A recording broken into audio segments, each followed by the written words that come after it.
So you talked about finding tools that you've tried to carry through with you. Talk more about some healthy coping strategies that we as individuals can work on if some of those resources aren't there, or hopefully they'll be coming back to us soon. Yeah, well, luckily they are. They definitely are. You know, things are opening up, and we're able to meet together a little more. But there's a few things that I think are really effective and have been important for me. So the first thing is just getting honest with ourselves and getting some awareness around what our habits are. What is healthy coping and unhealthy coping? Everybody kind of needs to figure that out for themselves. If we don't see it, we can't change it. We can't evaluate it. So, you know, my first suggestion is just become curious about what you're doing. You know, how many hours a day might you be escaping through Netflix or online shopping? And more importantly, you know, how many nights a week might you be drinking?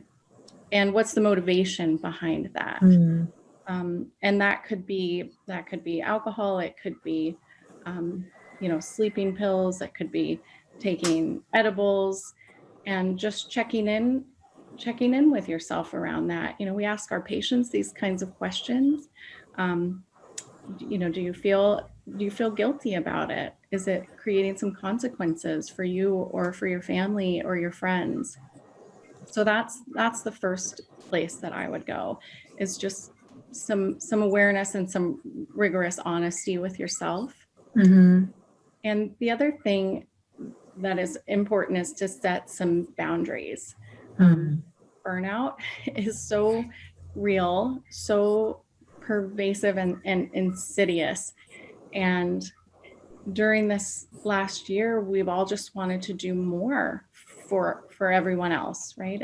Nurses, we're caregivers. That's what we do. Yeah. So boundaries are necessary with work, with family, with friends. And I have had to say no a lot more than yes this last year. I think another important coping tool or a strategy is moving your body physically.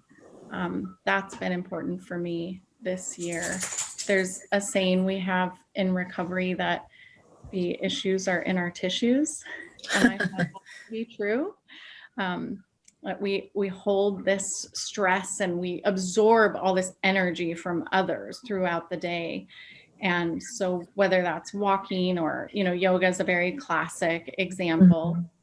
You know, like exercise, working out, using weights. What I have found was the best for me was dancing, which I am not a dancer at all.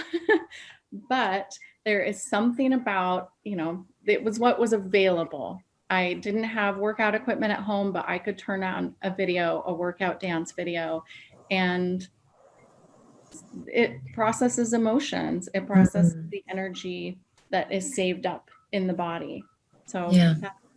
that is another really, I think, effective way to deal with some of the stress that we take on.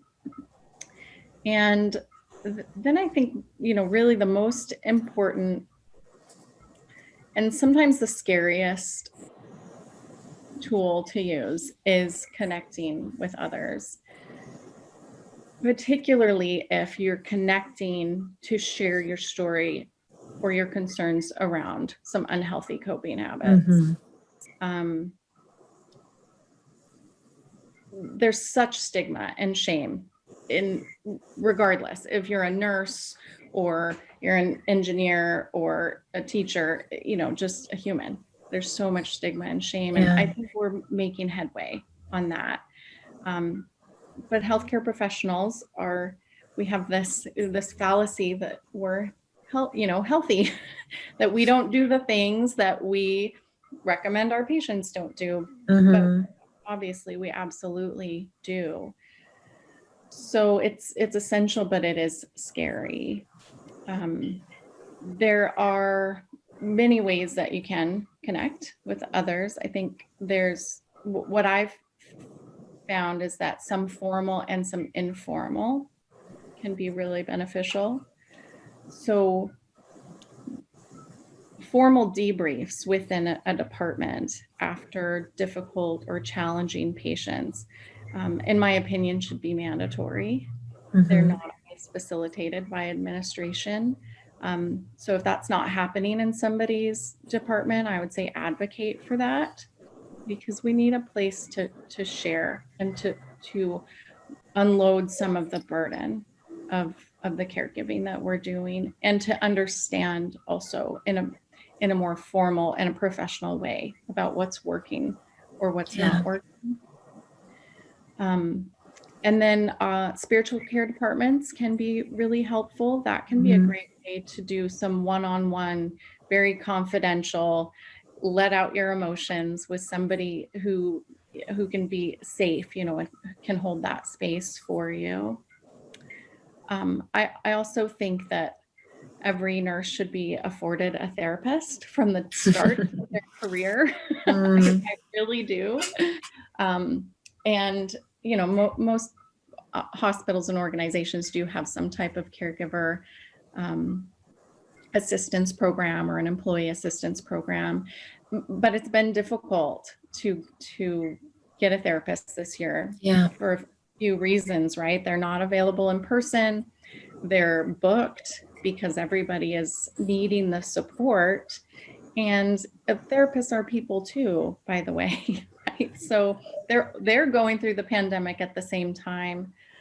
So for me, I just have had to be patient and diligent to find somebody who's qualified and affordable, and that I have some rapport with. But some professional connection, I think, is necessary. And so then the final type of connection, which is my favorite, is support groups. And those luckily are available online. And the organization that I work with, called She Recovers, pivoted very quickly within the first week maybe of the pandemic actually being, you know, called that last March. We began offering 2 free daily sessions. And so this is for women.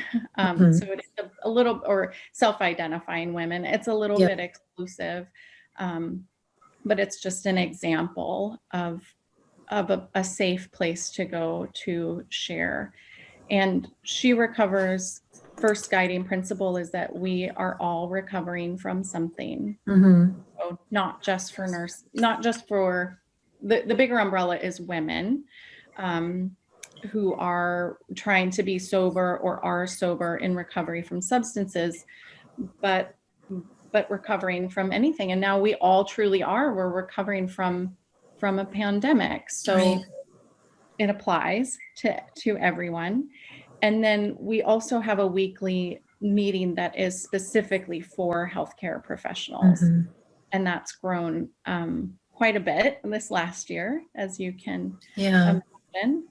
And there's something pretty special about meeting with others who are in your industry that really can relate to your day-to-day, what you're going through.